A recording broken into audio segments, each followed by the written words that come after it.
Right, today on 12 Yards Out, got a very special guest. He's played with some of the biggest teams in Scotland, and he's had quite the interesting managerial career as well. It's been famed on telly these days. Mr. David Robertson. David, how are you? Good, yeah, good to be here. Good. Thanks for coming on. I think you might be the only person in history probably that's managed to go from sort of Aberdeen to Real Kashmir. But yeah. An interesting career path all the same. Yeah, I think I might be the only person ever to do that. I think many people will follow my footsteps. No, it's been good. The whole journey, my whole career, I've been lucky. Had a great career. Obviously, got to play for my hometown team, and obviously went into coaching and managing, and find myself in a war zone, which is not something that I thought would have happened when I started my career at 16. And you're not even talking about Pittodrie or Ibrox there, which is. But no, the Indian League's quite. It's been for SPFL players. I know, like Cal McHugh, Stephen Pearson, players like that have been over there in recent years, and then obviously yourself. How is that league built? It seems to be attracting more players from Britain these days. Yeah, there's a lot of. There's two leagues. There's the I League, which is the oldest professional league. There's the ISL, which is a franchise league. So they run side by side. Although the ISL probably got more money, bigger pay earners. And there's been a lot. Ian Hume was there, a guy from England. I think Darryl Duffy played there as well. I think he's just signed for Sunnivar. But no, it's an up and coming place. It's a little bit like the USA was years and years ago, and China and what have you. So it's a good place to go. It's a great experience, great country. It's certainly bizarre, and I've had a great time. And I'm glad that I actually, thinking back, wish I'd sort of played abroad when I had the opportunities when I played, because I've always wanted to go abroad and live and do whatever, but it's good. And as I say, it's ISL in particular, it's a real big league. Owen Coyle's there as a manager there, and there's guys like Phil Brown, John Gregory was there, so Steve Cotwell. So it's a good place, and a lot of Robbie Keane played there as well. The list is endless, like you say, but no, it's a good place to be. What is it that makes it bizarre? Well, it's just, I think there's no common sense. What I take for granted, or what you would take for granted, doesn't apply in India. Everyone's a struggle. Everyone's just things you see. I mean, I remember going to a game in Delhi, and it was at the traffic lights, and I stopped. The bus stopped at the traffic lights. I'm sitting in the front of the bus, and I turned to my left, and there's an elephant at the traffic lights. Everything you see, there's just every day there's what would I say? Nothing surprises you every day. And obviously where I am in Kashmir, the government have got the ability just to switch the internet off at a flick of a switch. So one day you've got internet, next day you can't communicate with anyone. So as I say, it's a very, very good experience. It's made me a better person. It's more humble. When I come home here, I actually appreciate internet. I appreciate regular electricity, television. You just appreciate everything more than what it is. And when you're in India, it's a third world country, obviously. There seems to be as well. We were speaking about this on another podcast the other day. Any player or manager I speak to who's been abroad, I've all said it's been a great experience, great for their careers. But there still seems to be a little amount of players, especially from Scotland, that try and do that. Why is that? Because anybody, as I've said, spoke to seems to really enjoyed it. Yeah, I think I think for the player wise, I think one of the issues they've got is when they leave Scotland or England, they think that once they're gone, they can't come back. And sometimes they think maybe the level's not as good as where they're at. But to be honest with you, we pay for foreign players. We pay more than probably a lot of the Premier League clubs pay. And obviously, it's when you go abroad, all your food, your accommodation's all paid for as well. So basically, if you're a single guy, you can go there and save virtually every penny. But I do think it's a fact that more to do with the level. Like everybody's in a comfort zone in Scotland and England, like I was. And then, like I had a chance to go to Italy early in my career when I was at Rangers, and I didn't do it. And maybe it was a little bit of fear. You go into a new place, new language, new culture, and I think it can be a little bit intimidating. But as a coach, it's different because you want that opportunity, and and opportunities in coaching and managing are few and far between. Italy as well. I'm not old enough to remember, but that was like Italian 90 stuff then. I'm assuming then you'd have been going into that area of Serie A. Yeah, it was when I had that Gazette. I know you probably don't even remember. They used to have a Channel 4 programme called Gazzetta, or well, it was Football Gazzetta or something. That was when, in those days, I think in Italy was probably known as one of the best leagues in the world. How, James, to bring you into this, like how was that back then? Because that born in 2001, I can't. Oh yeah, Italy was at that time. It was particularly defensively. It was easily the best defensive league in the world. But I think it was Football Italia on Channel 4. That was everybody watched that. Brilliant. Yeah, no, it's. I know. I think it was all the, as you say, the defensive part. I think it was Arrigo Sacchi that the Italian team in the 90s were, the national team were hard to, to score against, and all the Italian teams were, and that's where all the big name superstars went to in those days. To bring it back to the start of your career, just start going through, obviously came through at Aberdeen in your professional career. You're an Aberdeen man, as you've already said. How was that sort of, especially in that time, it was like the golden era for Aberdeen?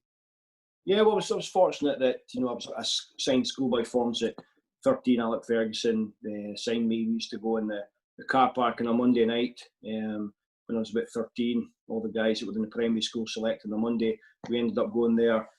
Monday night, used to train, play against Highland League teams and get kicked about on the ash surface.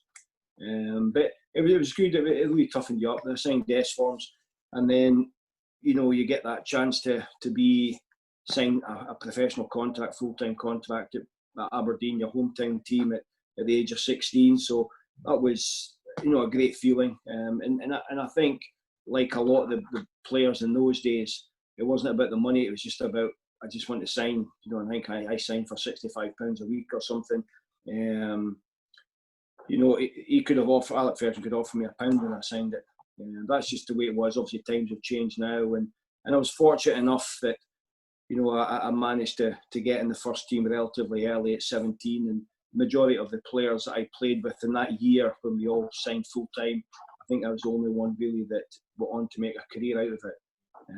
But I think luck's a lot to do with it as well. A lot of people say it's if you're good enough, you'll get in the team and make a career, but there's a lot of luck. I was, not fortunate, but it was Tommy McQueen's misfortune. He was the left back at Aberdeen at the time, and Fergie would always promote players if there was injuries or somebody's doing well. Tommy McQueen broke his leg, and I think I was into the team at that point, and I think I played 44 games in my first season. And there was other players that, joined the same time as I did, and like there's a guy, Robert McRobb. He's a very successful career as a policeman. I think he's got in the CID and all that kind of stuff. So he's retired now, but it could have been him. But Stuart McKimmie never got injured. He was a right back, and he obviously didn't get the opportunity, and he obviously decided to take a different career path. I don't think I could have. I might not be smart enough to have another career path, so maybe I was very, very fortunate. Maybe no. Who knows? Could you imagine yourself just running a bit as a constable? No chance. No. As I say, I'm one of those people that if I wasn't a football player, I have no idea how my life would have ended up. I think it's weird that all the people, well, at least some of the people I've spoke to who have went on to really successful careers in football, they all have that slice of luck in it somewhere. Like it's never just they go bobbing along. Yeah. Well, it's just somewhere down the line they just get a luck. You're right, because even when I was at Aberdeen and I wasn't even full time at that point. I think I was maybe 14 or 15, and what Ferguson would do, he'd get you in training with the reserves. And all the school holidays. And I remember one summer, I went to a tournament in Rothes, and I think we'd only about 12 or 13 players with the reserves, just tournament up in Rothes. And I was as a left winger at the time, and I think I realised at the time I was a left winger, sort of going nowhere. I was beginning to struggle to get past players and what have you. So that particular tournament, we won on the Saturday. And then with so many injuries, we only had 11 fit players. And I remember overhearing a conversation with Teddy Scott, who's passed away now. He was in charge of the team at the time. And he said, I don't know if it was one of the players he's talking to. They're trying to decide who's going to play left back because there's no left-footed players. And somebody says, play Davy left back. He's only left footer we've got. And I played left back. I got man of the match in that game. I never played there before, and that's again, like you say, the luck. If that didn't happen, I might have been a struggling left winger that never made it. Not bad for some then, but I think you look back on that period that Aberdeen, obviously with Alex Ferguson, and everybody knows what he's went on to do, and just some of the players that were there, like Willie Miller's probably obviously the big one that everybody in Scottish football knows. It really was. Do you think, looking back on it, do you really appreciate like being part of that squad? No, I was very fortunate. I mean, I think throughout my career I've been fortunate with the players I've played, and when you think about when I went into the Aberdeen first team, you look at it was Jim Leighton in goal, a back four of McKimmie, McLeish, Miller, and then you had guys in the middle of the park like Neil Simpson, Jim Bett, Peter Weir played in front of me at that time with Billy Stark, obviously John Hewitt. And then latterly, Charlie Nicholas comes in. But to play, I mean, I was fortunate because I supported Aberdeen as a kid. I used to idolise likes of Willie Miller and McLeish, and then so one day when you're a teenager, you end up playing the same team as them, and I think that I found that very difficult because I used to have the Panini sticker books like everybody else, and I had Willie Miller, McLeish, and all those players, and then to end up being in the same dressing room and they play in the same team, and Willie, to be fair, Willie would shout at me quite a lot. Alec was the more sort of encouraging one. He'd always have an arm around you. If you make a mistake, Willie was, on your case all the time. But at the time, it was a little bit uncomfortable. I was a bit in awe of all the Aberdeen players at the time because, a lot of them played in the European Cup Winners' Cup final. So I was a Aberdeen supporter. I was a ball boy when they played against Bayern Munich. And to actually be in the same pitch as him, on travelling the same bus, it was hard to believe, and I was a bit sort of, I didn't think I was good enough to be there. And you must have been some age to be a ball boy in 2008. You must have been crying. I was what Alec Ferguson used to have all the apprentices, young boys, the ball boys. So and it was amazing how sort of detail orientated he was. The way he played Bayern Munich, one of the biggest games in the club's history at Pittodrie, and he still has time to come in the wee room where the ball boys are and tell the ball boys exactly what they need to do. Slow down if we're winning and speed up if we're losing. That's class. No, he's just like he's a mystical figure. Like whenever you speak about him, it's like you're speaking about somebody through like a religious text, and obviously you've experienced him firsthand. Yeah. I mean, he's he's very firm and very hard, obviously, and we've been on the receiving end of the hairdryer a few times. So, but no, at the time you think you're getting your hard done to, and you feel sorry for yourself, but that it turns you into a man, and particularly for me, I was a shy Aberdonian. It helps you come out of your shell a little bit. You got your hands on some silverware at Aberdeen. How was that? How did that feel doing that alongside some of the guys that you idolised growing up? Well, it was the first one we won was the League Cup, and I think Willie played in that game, and obviously Big Alec played. It was amazing. The first two cup finals when I was there, 2 League Cup finals against Rangers, I broke my foot in the semi-final, so I missed the first one. The second one I had an absolute nightmare. I had a horrendous game. But the third one, when we eventually won it, it was a great feeling. I remember as a kid, looking at the open top bus in Union Street when Aberdeen beat Celtic in 1976. With my mum and dad looking at I was 8 years old, and I'm looking at these guys, and Willie Miller was on that bus. And then, roll forward, here's me. You sort of live your dream that you're in the same buses like Willie Miller, McLeish's, as you say, all the guys that idolise, and it's almost like, again, you think to yourself, why am I here? I shouldn't be here. I'm not like these guys. But it was just it's almost my whole career. It's gone. It went past in a flash, and I wish you could rerun the whole thing and go through it again and maybe appreciate it a little bit more.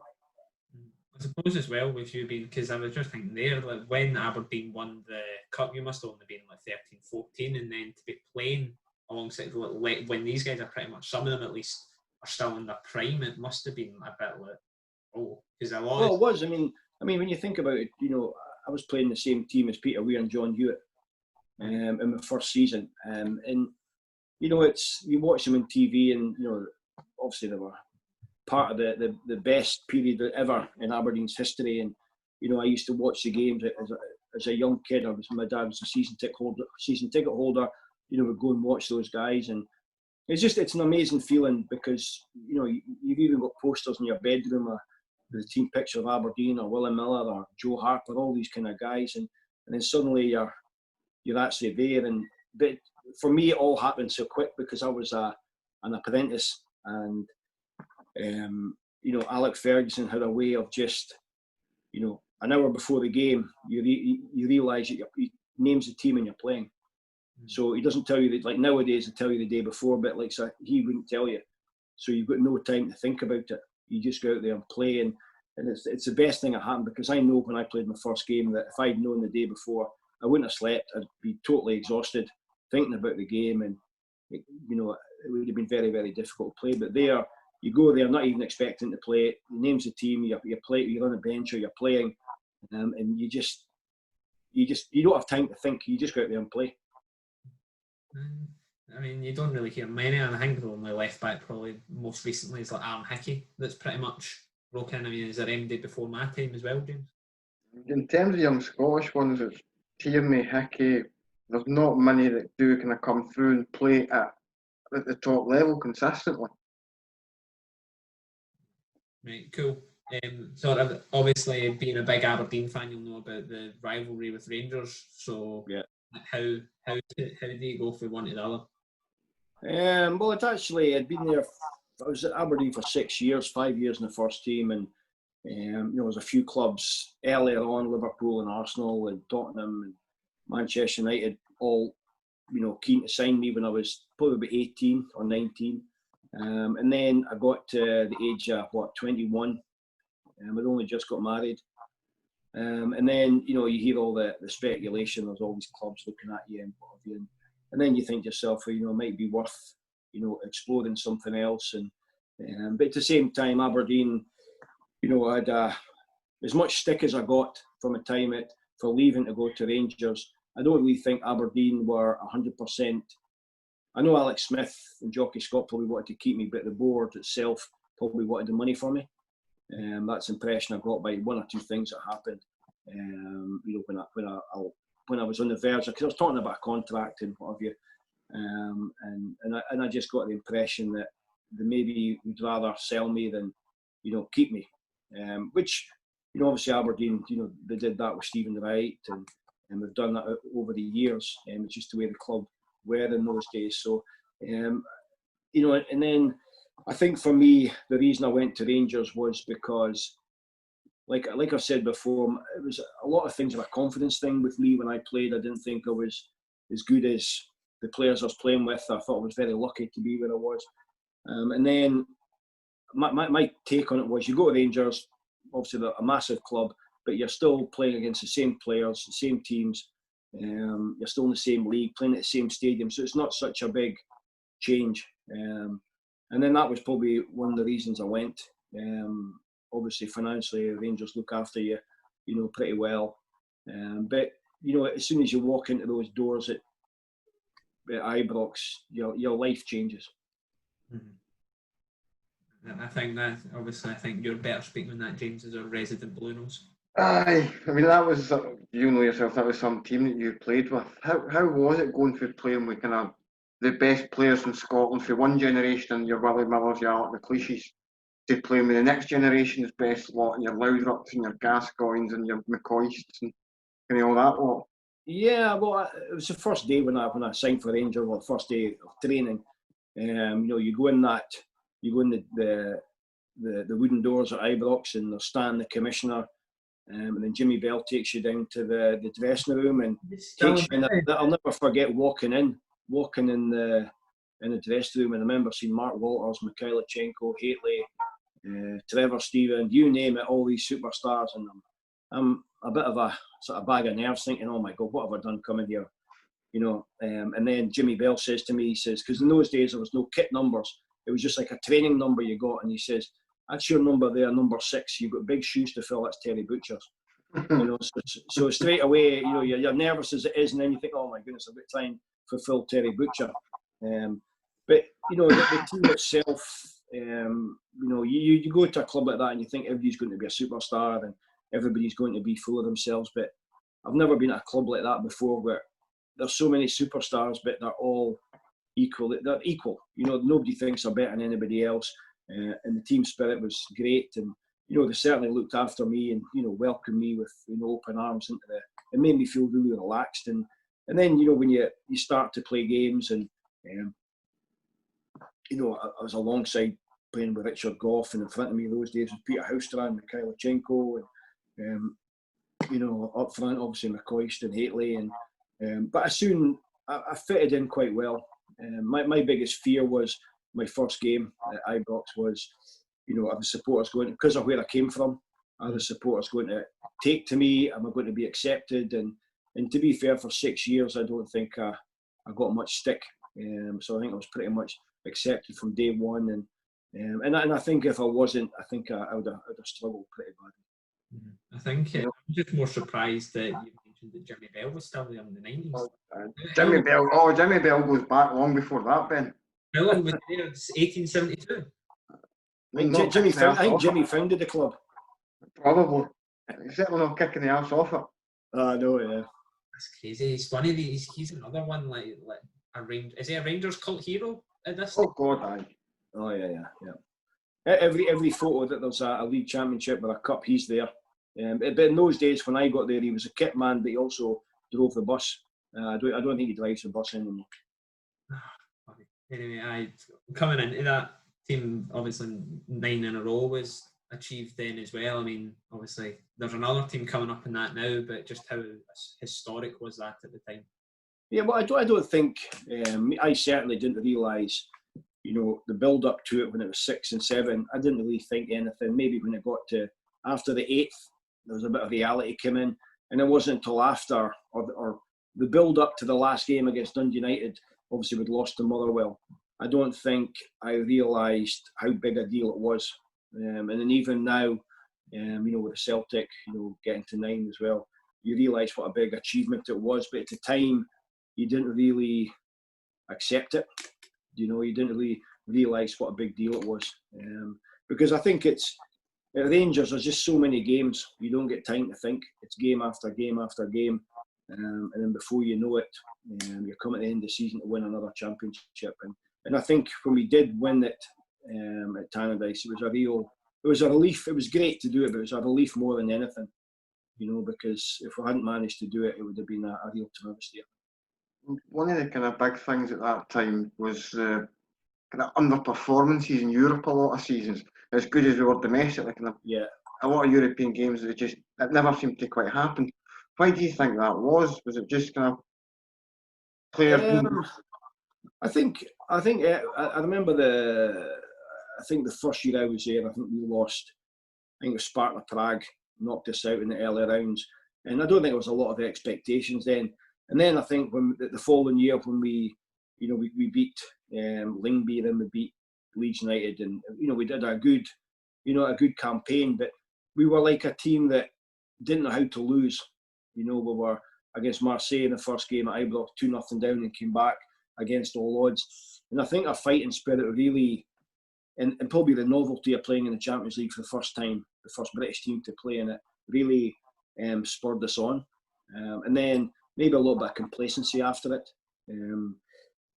The qualifying games, I think the following year, I don't even know if we qualified the following year. I think it was AEK Athens, because I'm sure that was the season. That's it, yeah. It was Athens, Falkirk and Celtic in a week. That's right. And that was the first time at Rangers. We went to Athens and, suddenly we were playing 4-4-2 and then we go and play 3 at the back. And obviously we lost. Boiling hot that day and we were there very, very early. So, I think we were 2-0 down in the first leg and it's very difficult to come back from that. But I think, maybe, I think things got a little bit better when we, players like Gazas and Laudrup, because we were a very workmanlike team in those days, and I think in the European levels, you've got to have somebody that can do that something a little bit different, apart from being this hard-working team. And I think, there was glimpses of that when Laudrups and Gazas came. I know that year, I think, was it Laudrup and Basil Bolly, I think, both came in that year and got a bit of stick because we got knocked out of it that early on. But, it's in those days, I think Europe was very difficult. There was only, I think there's more games now, more games that you play in the build-ups and qualifiers and what have you. And I think we really, we let ourselves down a bit as well. I think maybe at times we try to play the same way we played in the Premier League, as opposed to maybe adapting a different style to go and play in Europe, play against the Italian giants. You go to Turin and you try and play the same way you're sort of playing against Partick Thistle. Sometimes it's not going to work. But the experience itself was incredible. And then you touched on that 3 games, and that really showed to me. I mean, a lot of people have asked me about managers and stuff like that, and Walter Smith, I think, was incredible in that period, because in my 6 years, that was probably the worst spell. Knocked out of that, obviously the qualifying rounds of Champions League, Falkirk in the Cup. That was at Ibrox as well, and then we lost to Celtic, I think, at Ibrox.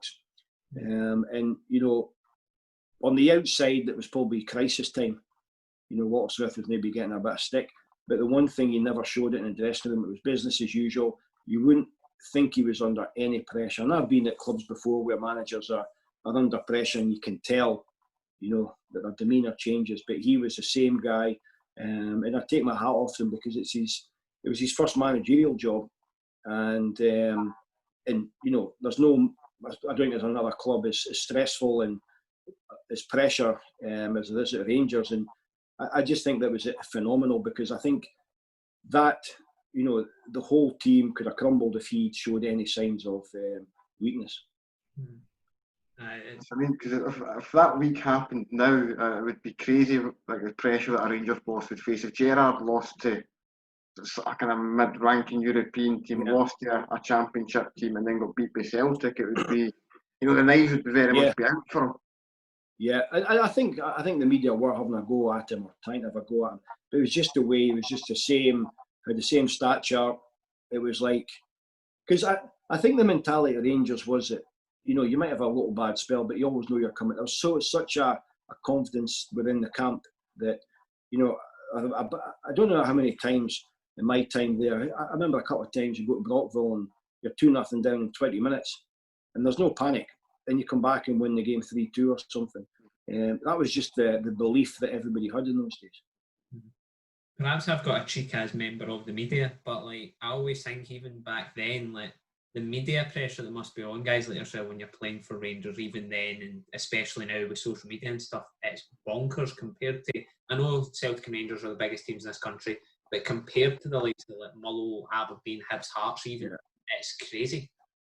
Well, Rangers and Celtic, speaking from my experience at Rangers in those days, that you had to win. It doesn't matter if you're playing Juventus, Borussia Dortmund, you have to win, you're expected to win. And I know the mentality of the club itself, and the supporters. Obviously, that there's been troubled times in the 3rd division and 2nd division, and it doesn't matter if you're drawn against Celtic. If you're in the 2nd division, you're still expected to go and beat Celtic in the cup. It's just that you can't lose at Rangers. It's as simple as that, and there's not many clubs like that, particularly obviously in Scotland, but even in England, obviously now and again you're accepted to lose, but at Rangers, if you lose, it's any game, it's the end of the world, and there is a bit of pressure with it, because I think the team that I played in, everybody had their own pride, self-pride as to their performances, results, and I think I was one of the ones where you realise what it is to put that jersey on, because you're wearing that jersey that 50,000 people are watching you wished they were wearing. And then you're honoured to wear it, and you just have to do that extra bit to send them all home happy.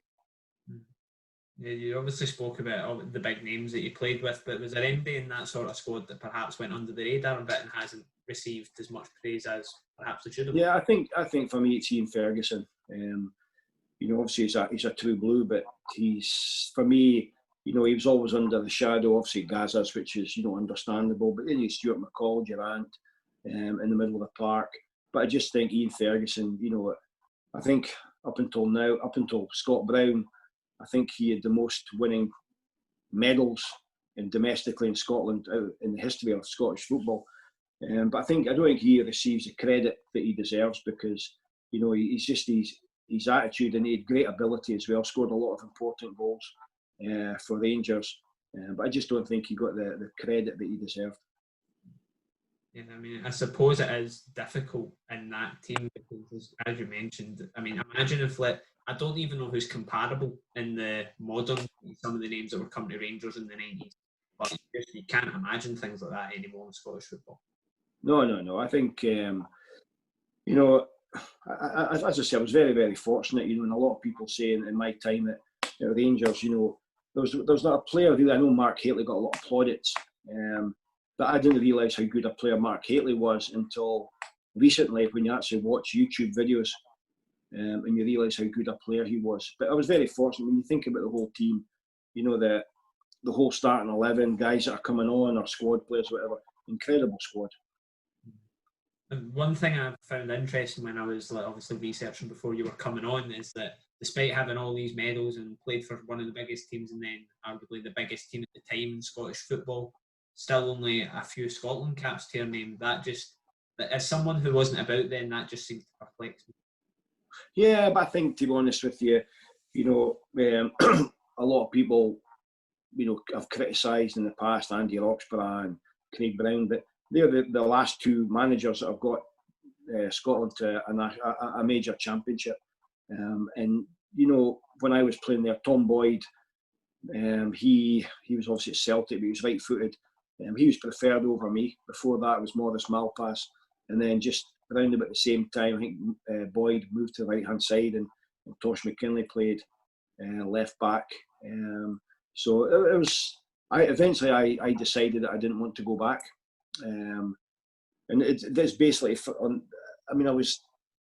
I played 3 times for Scotland, as you said, but I first of all, I was always in the squad, but I knew that there was obviously a preference for Tom Boyd, which is fine. I'll never argue about that.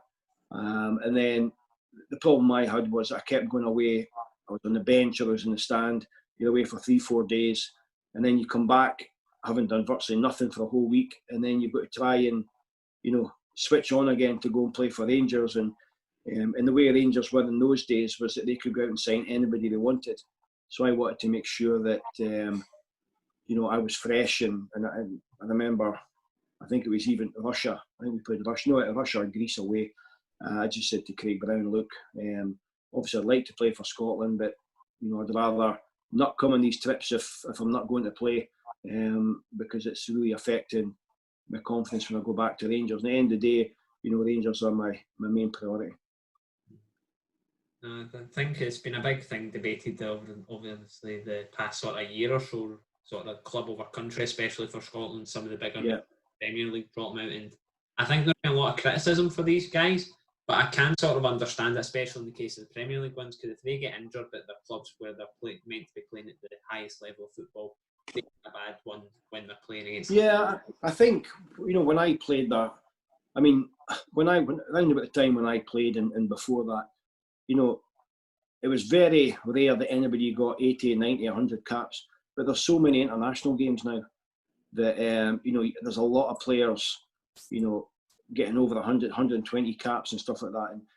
And I think there's far too many games. And, as you say, that there's so much for the top, Premier League players in England, like say Van Dijk's and all these guys. There's just so much at stake for them. And everybody wants to play in a World Cup or a European Championship, but I think club always comes first. I know in years going by that wasn't the case, but I think your club comes first. I think for my generation, I think perhaps the last generation and the generation before that's probably the last generation of. But I think especially now, sort of the young guys coming through, and even ones in their mid-20s and stuff, it's definitely you need to put your club first, because it's more than just because of how the game's evolved since. Yeah, it's amazing with obviously Tierney and Robertson and the current Scottish setup. I mean, who would ever have thought they'd have 2 top quality left backs at Scotland, and and the board. Yourself. But I was over there. But you know, I mean, they're obviously they're playing the Premiership now, both top level players, and you know the chances of that happening, and one of them has to go and play somewhere else, different position. It's a horrible conundrum because even you've got, I know he's not on the level they're at, but you've even got like guys like Greg Taylor that are behind him who, under perhaps normal circumstances, would be in. You've got people come through like Aaron Hickey, probably won't. That's right. You know, and that's the thing. That's the funny thing is that you know left back is the hardest position to find. And Scotland have got them in abundance at the moment. Not bad. But just before we move on to other parts of your career, what have you sort of made of Aberdeen and Rangers sort of in recent times? Do you keep up with one more than another? Yeah, I mean, obviously Rangers are going through a bad period, but now they're back up there. You know, I think this next year, not because it's potentially 10 in a row and that, I think it's just a big season for Steven Gerrard because he needs to get that bit closer. I think the important thing is that they don't focus too much on stopping 10 in a row, because, you know, there's a bit of pressure on that. But at the same time, you know, Celtic, there's a huge pressure on them to get it. You know, the pressure's all on them. But, you know, I think the Rangers are going the right way. And I think, you know, Steven Gerrard, for me, was a good appointment, similar to Graham Souness. You know, a top-level player who will come in and demand respect and discipline straight away. And, you know, he's used to the pressure. And I think because of who he is, he'll get that extra bit of time. You know, and as for Aberdeen, I think Derek McInnes has done a fantastic job. Consistently, you know, up until probably recent, and I think it's however many years he's been there, he's been virtually second every time, got the odd cup final. So I think with it, the power of Rangers and Celtic, it's a pretty good achievement. But obviously, I think Aberdeen, having grown up here and as a kid going to watch them, the supporters demand success, and I know that it's frustrating for Aberdeen. Well, my brother's a mad Aberdeen supporter, and you know he gets frustrated as well that you know that sometimes get to a cup final, they get close and it doesn't quite work out. But you know it's very, very difficult now, and you know the power that Rangers and Celtic have got. Obviously, then kind of once your time at Rangers ended in '97, what kind of brought that about? Was it just a feeling that it was the right time to move on, or? Well, there was a few things really that I thought to myself that I didn't know how long Walter Smith was going to be there. I just felt that it might have been, you know, I think it was 27 or 28, and I'd been in Scotland for 12 years maybe. I think it was about 12 years playing. You know, and you're playing each team 4 times a season, sometimes 5. And with a cup game, you're playing against the same players. You know, you're playing against, you know, Jim McInally's and Joe Miller's, and you know, there's only so many times. And I felt myself that maybe it's my last chance to go and sample something else. But one of the major factors was I knew that Walter Smith wasn't going to be there forever, and maybe if I stayed for another 3 or 4 years, he'd be gone in a year, and a new manager would come in and you know, decide that I wasn't, and I didn't want my Rangers career to end, you know, sort of floating about in the reserves and sort of petering out really. And then obviously I had a few opportunities to go abroad, but the perseverance and persistence of George Graham, I ended up going to Leeds, and quite quickly, I would say after probably a couple of months, I realised I'd made a big mistake going to Leeds. You know, a lot of people have said that at Rangers, once you leave Rangers, it's never the same, and you think to yourself, well, no, it's going to be good, and they're right enough. It's hard when you leave Rangers. Why is that? Because like, obviously Leeds aren't like a small club by any means. They're like a massive club down south, perhaps the best supported outside the sort of normal top 6. So what is sort of the difference between Leeds and Rangers? I think I don't know. I think it's maybe. I mean, they've both got passionate fans. I just think that the sheer size of the club and everything, your life's basically consumed by Rangers, really. And then you look at every player. I mean, you look at Marco Negri. I think he was at Rangers for a year, 2 years or something. And if you ask him about his career, it's Rangers. You know, Gaza was there for 2.5, 3 years. It's Rangers. So it doesn't matter how long you've been at other clubs. If you've been at Rangers for 5 years, 6 years, 1 year, it's just ingrained in your brain that, you know, Rangers are your team. And I think it's just different, you know, it was different when I joined. It was massive. I couldn't believe how big the club was, the passion the supporters have. You know, running out to Ibrox every second week. You know, winning trophies. Just in the way of life, you know. And then you go to Leeds and you think it's going to be the same. And don't get me wrong, I had a lot of injuries when I was there. But I just felt that, you know, I maybe wish I'd stayed at Rangers. Because it is. When was it Walter Smith left? James, was it like end of the next season? Yeah. So, yeah, I mean, it was a fairly prescient decision. Yeah, I think. Yeah, I had a feeling he was going to move on, and you know, and I think it proved. I think it was Dick Advocat that came back in after that. You know, and obviously he got, you know, Arthur Newman and all these guys, and the type of, I don't know him, but from what I look, he's a pretty single-minded guy that will run it his own way. And I think I would have been out at that point anyway. But maybe injuries would have caught up with me at the same time. It's always that case of what I think, because I mean, you could have stayed at Rangers and could have been fine, all right. Yeah, but I think pretty early on you think, oh God, I wish I was still there. I mean, even looking kind of when you were replaced, I'm sure it was ended up being George Alberts who replaced you left back that first season. I think so, or maybe Stensis still. Stensis. Yeah, so I just felt, you know, it's a hard one really, because we lived in Leeds for 5 years and we loved Leeds as a place. It was a, you know, fantastic. Our kids, you know, great memories here. My daughter's actually just moved back down there, so it was a great time of our life, just the football part of it. For me, it was disappointing because I didn't show the Leeds United fans what I could do based on, you know, the injuries that I had. Because had you had any proper serious injuries like that before you went down to Leeds? Well, no. When I went to my deal to Leeds almost fell through. It almost didn't happen. I remember I went down and everything was agreed and had to get a medical, and we realised that I had no ACL, no cruciate ligament on the left knee. And then it almost fell through. I think the only reason it went through was because George Graham was going on holiday. And it turns out that I'd been playing for 5 years with no cruciate ligament. And obviously there's, but obviously by doing that, your knee gets damaged inside. But obviously I wasn't aware of it. But as soon as I knew, when I walked out the MRI unit, I developed a limp. And then my knee became sore, and I remember, you know, the first week at pre-season at Leeds United, my knee was killing me. I had to get painkilling injections to get me through it. You know, so that was the beginning.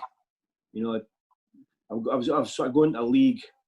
You know, obviously the first league game that I played against was against Arsenal. I was up against Overmars and Ray Parlour, and I'm struggling with a knee injury.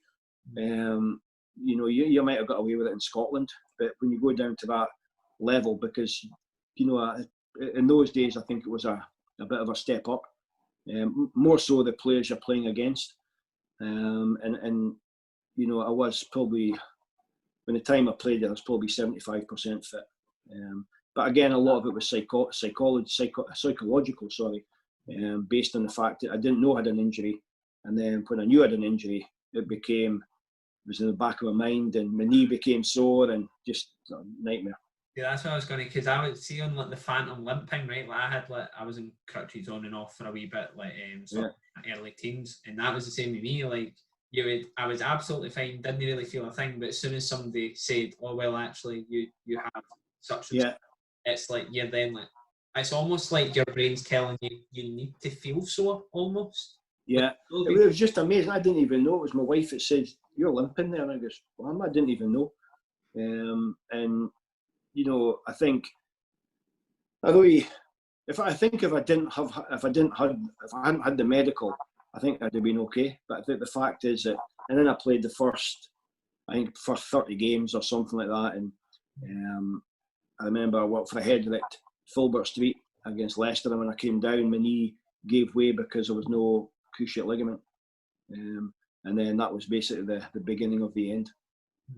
How does that happen? Like, how do you, like, how did your ACL disappear? Were you ever explained that? Well, I think 5 years previously I had an injury and I just got a scope that I'd actually torn my ACL, cruciate ligament, but I was never told about it. So I just continued playing. So it's just one of these things, you know. It's maybe the surgeon thought I'd get away with it, which I did, to be fair, because I think if your legs are strong enough, you can get away with it. Obviously my legs were strong enough, but the fact was I didn't know, so maybe that, obviously, well, it did. That was a major factor how I managed to do it, because I didn't know that I damaged my ACL at that point. Could you imagine that nowadays, like with all the sports scientist stuff and things like that, if you basically just tried to, like, I know Nico Katic is one, is it ACL with him at Rangers? I don't think they've said specifically, but I think it looks like it. Like, could you imagine, like, now if they just said, oh, we'll see how you are when you play on there? It's crazy thing about that.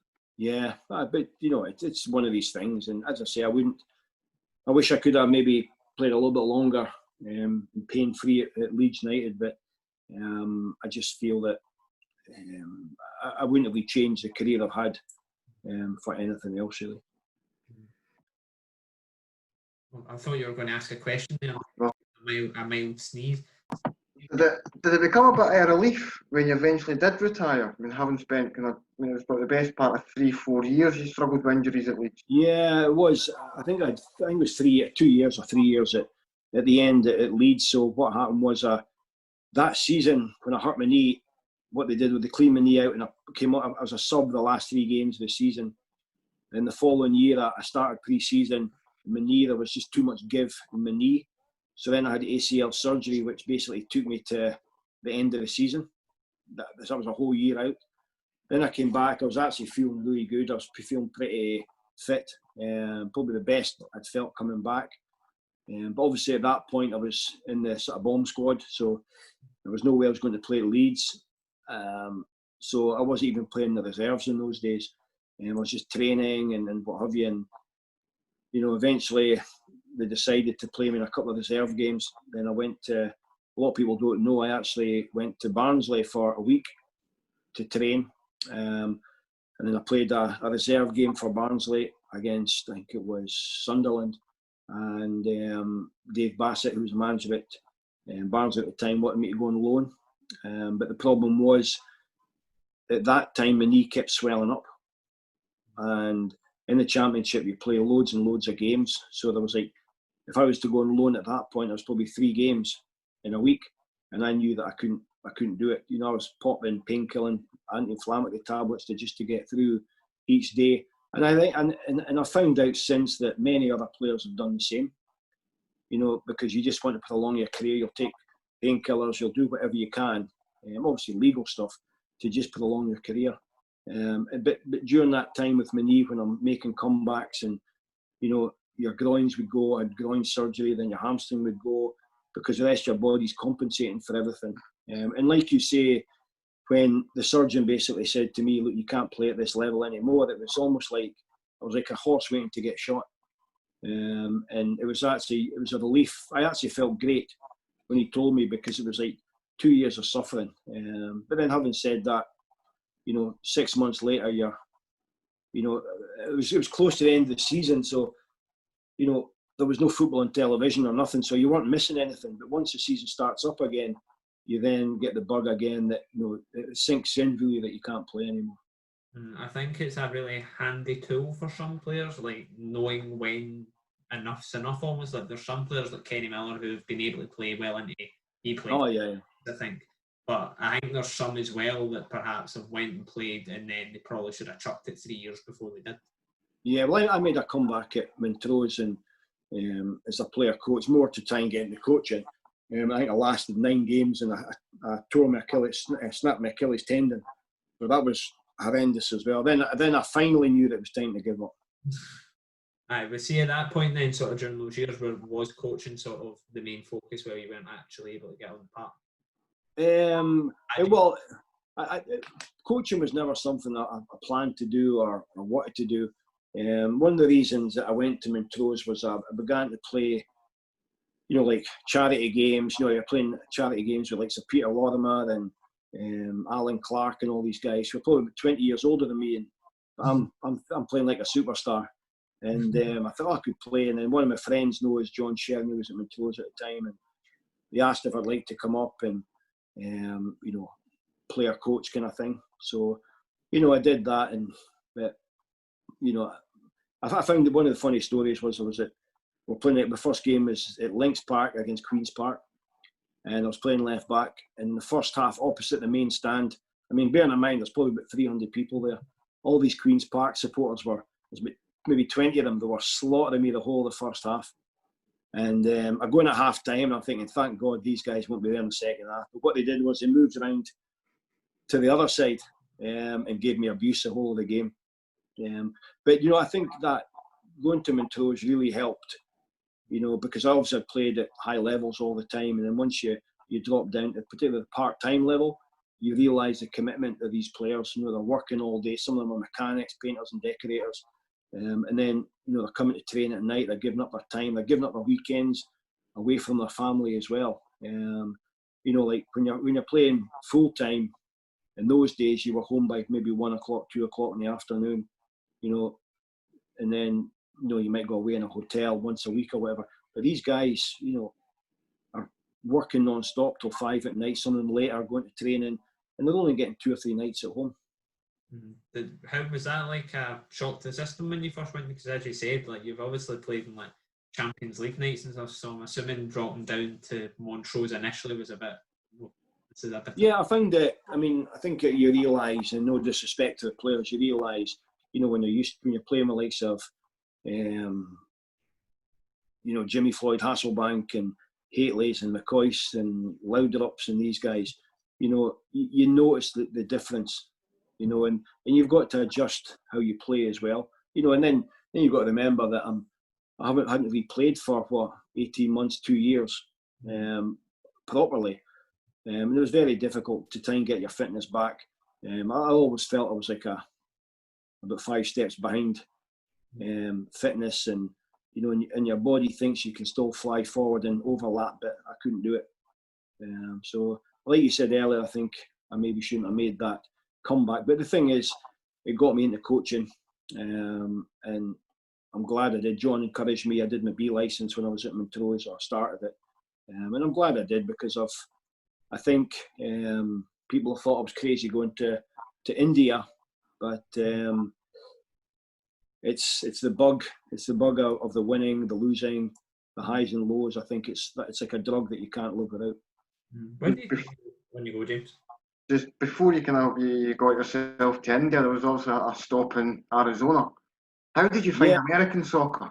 It's kind of very different to what you used to hear. It's funny. I went there and just wanted to, in those days you could coach. You go over there, it's a full-time job. You coach 3 teams, like youth teams, and you think to yourself, it can't be. That's quite easy, You're in the sunshine. You go in tournaments. You go to Disney. You go to Vegas. You go to California, LA, all that places, and you think this is a great lifestyle. But then you've got to deal with parents that it's a pay-to-play model. So the problem you've got in America is that the best players go to the best teams, and if you don't have the best team, you lose your best players.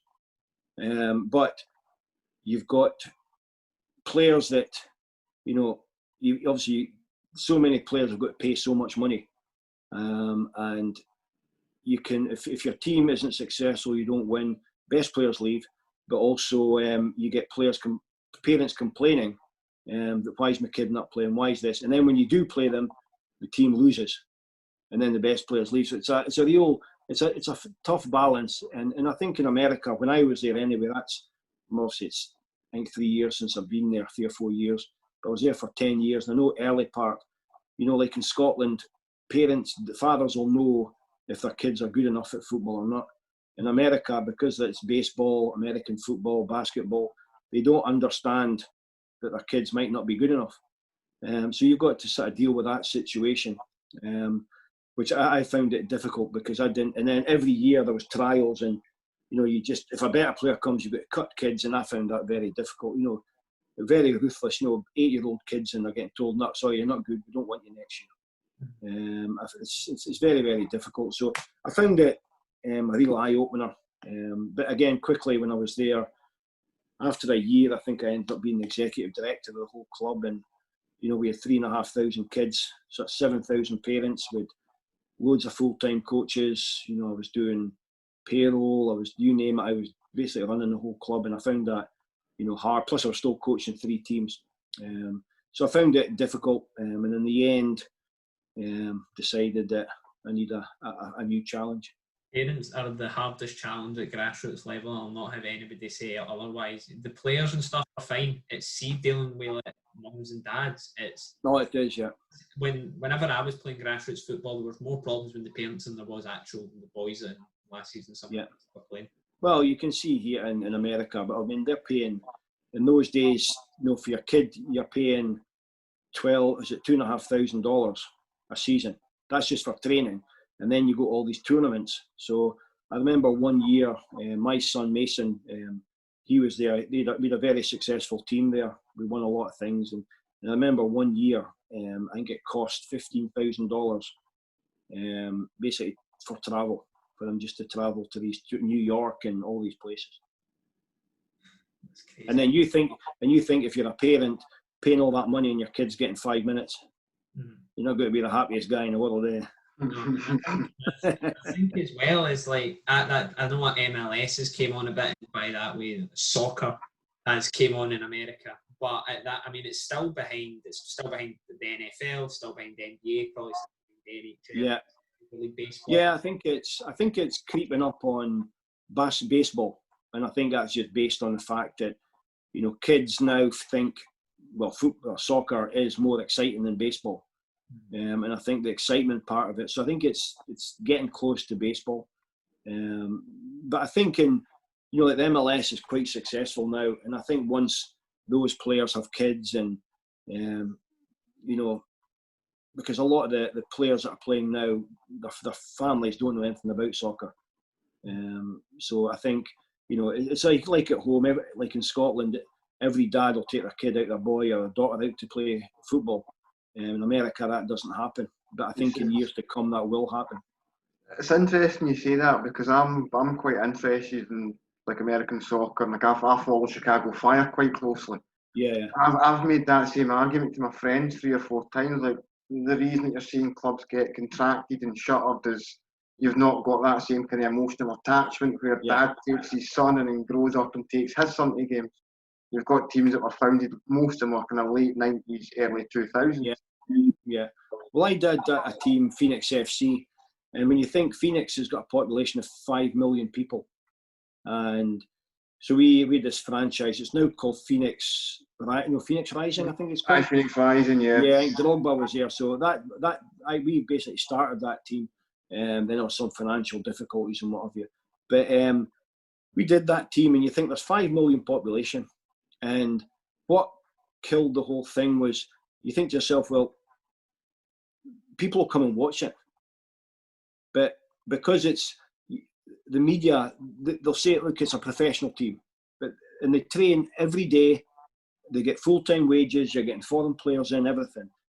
The media will say it's minor league because it's not MLS, and then we got, I think the stadium held 5,000 or something. First couple of games have got sold out, but we had to play in the summer and it was like 115 degrees and it was like metal seats, so the crowd soon dwindled away. But unless it's MLS, supporters are not going to get into it. Plus there's no history. It's not like you look at Rangers and Celtic and Aberdeen and Hearts, and they've been going for hundreds of years. So people grow up with a passion for the team, but in MLS there's no passion because it's a franchise. 1 minute they're there, like New England. Was it one of the teams, Columbus Crew? I think they've moved to maybe Texas. Oh yeah, the Austin stuff. Yeah, they've moved to Austin. To Austin, and then and you know what I mean. So there's no fan base. It's I think I went to a game at Seattle. Mason went to University of Washington in Seattle, so I'd go to the odd Seattle Sounders game. And that's the only place there in Portland Timbers have got a bit of atmosphere, but it's like choreographed. It's not like natural. What one is it? Is it Portland Timbers? Is the one they've got the guy with the chainsaw? Every time somebody scores, I think it's if you score a goal, you get the log. So imagine if you score 30 goals, all these logs you've got in your house. By the way, that's not very eco-friendly, is it? This is what all these teams are pushing for nowadays. Exactly, yeah. Shocking. No, I mean, I'm not having the American have no crowd sing after. What was that video as well? The guy in the middle of the crowd, fight and win. I mean, God, yeah. They've got that weird fascination making a Latin ultras culture, and it's just comical. Yeah. I know Phoenix. There's a lot of that stuff because it's on the Mexican border. So we had it was a supporters group called La Furia Roja. The Red Fury. Yeah. So no, it's like everything I've done in my career. It's you go to America and it's different. Great experience. My kids spent a lot of time there and went to college there. So we enjoy it. We've still got a lot of friends there. But it's like everything else. There comes a time when you need to move on. So you moved on from the sunny climes of Arizona to Kashmir. Yes, well, that was a strange decision in itself. I've been asked this a lot of times about how I ended up there, and basically, I had an agent now and again, an agent that would contact me now and again. Oh, do you want to do this? Do you fancy this? And I remember I got offered a job in Uganda and China around about the same time. I goes, no, I'm not interested. No. And then I get the call, Real Kashmir in India, and I goes, all right. To be honest, I didn't even know anything about the leagues. I didn't know anything about Kashmir. I didn't know anything about anything. Only thing I knew about India was An Idiot Abroad, Carol Pilkington, about the, and you actually think to yourself, it's not really like that, is it? So then, I jump on a plane. I was in USA at the time at Phoenix, and I remember jumping on this plane with these tickets, and I didn't realise that I left on a Friday and arrived on a Monday. It was New Year as well, so my wife wasn't too happy that I made the jump. She obviously wanted to stay in America and have a nice lifestyle. But the football part of it, because I'd been out of the professional game, I did the Phoenix FC thing, the competitive part, enjoyed that. But I just missed the winning and losing and what have you. So, I jumped on that plane having no idea where I was going, what was going to go, what was going to happen. And eventually get there, and I'll never forget arriving. You go to Delhi airport and you think, oh, this is pretty normal, this is pretty good. Then you get the flight from Delhi to Srinagar in Kashmir, and you arrive, you land there, and it's a military airport. And what you do is when you get there, you've got to put the shutters down in the window and no photographs in the airport, nothing. And then when you get there, this guy thrusts this piece of paper on your chest. It's a foreign registration paper that you've got to fill out. And then you walk out and there's just guys, basically army with guns everywhere. So then the first thing I thought was, it's not hot, it was cold. So this was, maybe the 2nd of January or something. And I remember going to this hotel, and it was the most rundown hotel I've ever been in. And some of the players were in the hotel, and I had an assistant called Satpal. Good guy, but he spoke no English. And the hardest part for me was sitting with him. He couldn't speak any English. He could speak broken English, but he couldn't understand me. I couldn't understand him.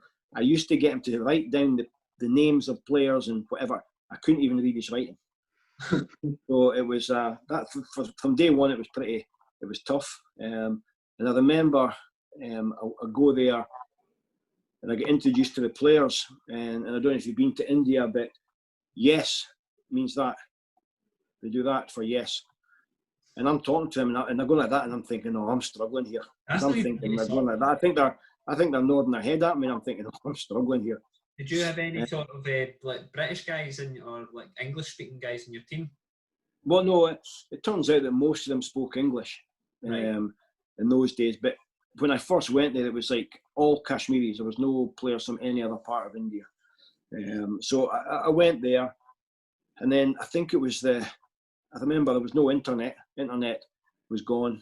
And in Kashmir, 3 times a day for 2 hours in suburbs and what have you, there's no power, no electric for 2 hours, 3 times a day. So you can imagine it's cold and what have you. And I'm in this hotel that's probably I would go as far as it's the worst hotel I've ever been in my life. And then I say to, I think, oh yeah, so the next one day I wake up and I look out the window and there's about 2 foot of snow. And I'm going, oh my goodness, what are we going to do? So basically that day we didn't train. The next day, one of the owners says to me, he says, look, we've got an indoor place, is that okay? And I goes, yeah, that's fine. So we go to this place, and it's quite funny because this guy, Ifty, he used to drive the car, he was my driver now and again. So he took me, and he would always stop every day to buy side of the street to buy one cigarette. Not a pack of 10 or 20, one cigarette. What is he in, fourth year high school or what? And then we go to this place. So I go open the door, go in, and there's this big green carpet. And this room must have been 20 foot by maybe 8 foot. And there's 2 ceiling fans, and there's just windows in this green carpet. So I'm waiting there, and a guy comes to me and I says, so where do we go for training? Oh no, we're training here. So I don't know, I must have played football, tennis, so I don't know what I did. Anyway, the next day we go and we told, the police have came and they've cleared the pitch. It's an AstroTurf pitch. So I get there, and they've basically like built snowmen. They've just put it in piles. So you had to give them running, slalom, everything. I thought, oh my God. So then I said to him, look, I'll tell you what, tomorrow we'll go back. I can't do this. Tomorrow we'll go back to the indoor place. Okay, no problem. And so we do the same thing again. And Ifty's late to pick me up. So I'm waiting, and as I'm waiting, there's people putting furniture back in that room. It was actually somebody's house. Training in somebody's house. And then because of the internet and everything, I mean, there was no footballs. The players took their own ball. There was no training kit that had like Manchester United jackets and Chelsea jackets and what have you. And quickly after about I was there for about 3 weeks, if that, I basically said, look, I need to go home, I can't do this. So I went back to America, but I was persuaded to come back, which I'm glad they did. So I think I was probably the February I went back home to America, and then I went to, where did I go? Then I went back in, I think it was May or June. So I did some training with them, but what we're going to do is we managed to organise a trip to Scotland. Right. So we took the team to Scotland for about a week. So that was an experience for them. But again, it was all Kashmiris, and there's only, out of the players I've had in the I-League, there's only 2 players left out of the whole lot. So it's all changed. So we went there, we played Albion Rovers, we played Stenhousemuir, and we played Partick under 20s. And we played Jamie McKenzie's junior team. What was it called again? I can't remember what it was called. Anyway, we drew 2 games and lost 2 heavily, right enough. It was a good experience for them. And then when I went back, I then built a team to try and win the second division, which we managed to do. And to be honest, with some of the things you said there, you're not really selling me on India, to be honest. If I was going to and things like that, you're not really, what's the name of the hotel? And I'll try and avoid it. Yeah, no. Well, but now we're in the owner's hotel. The owner's got a lovely 5-star hotel that we stay in, all luxury now, so it's good. And you've been there for a wee while now. Obviously, I'll try and look for it and I'll try and put it in the description. But if you've not seen the BBC documentary on Real Kashmir, then I advise you go and check that out, because you must have. How was that watching it back? Because it is like somebody's went to the BBC and wrote like a script about some of the stuff you were doing. Yeah, well, the first time I did it, I didn't have any idea what to expect. And when Greg was there, I think he came twice. Was it twice? I think he maybe came twice. Because he comes twice a year, and maybe it's for 3 or 4 weeks at a time. But from the moment you wake up to the moment you go to your bed, you've got a microphone on and a camera. And the problem is, because I ended up being good friends with Greg, you forget everything. And you just end up not being who you are, because, you know, there's times where you say things and you think, oh no, I can't believe I did that. I can't believe I did that. But a lot of the times it's frustrations just to the fact that the things that go on, or the lack of common sense, the lack of structure, the lack of professionalism. It's never really directed to players. I've got a pretty good relationship with the players, but it's weird. The first time I saw it, because we didn't get to see it before they were on television, and obviously I didn't have any idea what was going to be in it. So it was weird when I watched it for the first time. I'm thinking, oh no, it's coming. Oh, because I know the timelines, and I hope this bit's not in it. Oh no, it's in it. But I didn't know how it was going to be received, with the swearing and all that kind of stuff. And but obviously it seemed to be quite successful, and it was commissioned again for another one, which I think is quite unusual, because of when you do something for a second time, there's a good chance it might not be as successful as the first one. But I think a lot of it was to do with the relationship I've got with Greg, that we are pretty good friends, and a lot of it's natural. And afterwards I realise what I've done and said, and I think, oh my, why have I done that? Makes for good telly anyway. No, I know that. Yeah. Obviously, you're back in Aberdeen now. When you, obviously, the COVID situation, I know you were stuck out. Yeah, well, we're stuck for almost 2 months out there. And we finally managed to get back 6 weeks ago. But we are now, I think, I spoke to Sandeep, the owner, the other day, and he reckons the season will start in November. So I'd imagine we'd head back maybe, October. But having said that, our season was meant to start mid-October last season, and we left early August, and the season didn't start until early December. So we actually had a longer pre-season than league season, and we played more pre-season games than league games. So as I say, everything's unpredictable. We don't know, but I know the situation in India it's not the best at the moment. I think India's maybe 4 weeks behind other parts of the world with the pandemic. So we've just got to hope that things clear up pretty soon, and because it was actually quite worrying being there, because we know, the population's almost 1.4 billion people, so there's a lot of social distancing is very difficult. I can imagine at any time. I've not been to India, and I'm not an epidemiologist by any stretch of the imagination, but I can imagine with just how congested, I've only seen it in pictures, but with how congested some of those areas are, like, it looks like you can't move in some places. Well, yeah, and then even the pollution in Delhi. We go to Delhi quite a lot, and you can't see, there's no blue sky, it's just smog, it's polluted. And I think after 2 or 3 weeks with the lockdown, because they shut India down, there was blue skies and there was birds in the sky. So it cleared up that quick. So, but it's just it's a difficult place, because it's a hard place at times for, there's a lot of poverty there. So obviously there's, obviously the medical, facilities and services, it's quite good, but, very difficult to take care of over 1 billion people. James, do you get anything to add? No, I'm good with that. No, Dave, thanks very much for your time. Just quickly, and when can we sort of expect to see you back in the SPFL? Well, I don't know. I'd love to have a crack at it, but I think I've been away for a long time. But I do feel that I've maybe, probably had to deal with a lot more than any other manager's done in their career. So, you never know. It would be great to have the opportunity, but at the same time, it's probably a strange thing to say that Real Kashmir is probably it's the perfect job, but just in the wrong place. Aye, no, definitely. It sounds you won't ever get an experience like that. So I suppose no. I've got a very good relationship with Sandeep. We've basically built something from nothing. Obviously with documentaries, there's a Bollywood movie coming soon.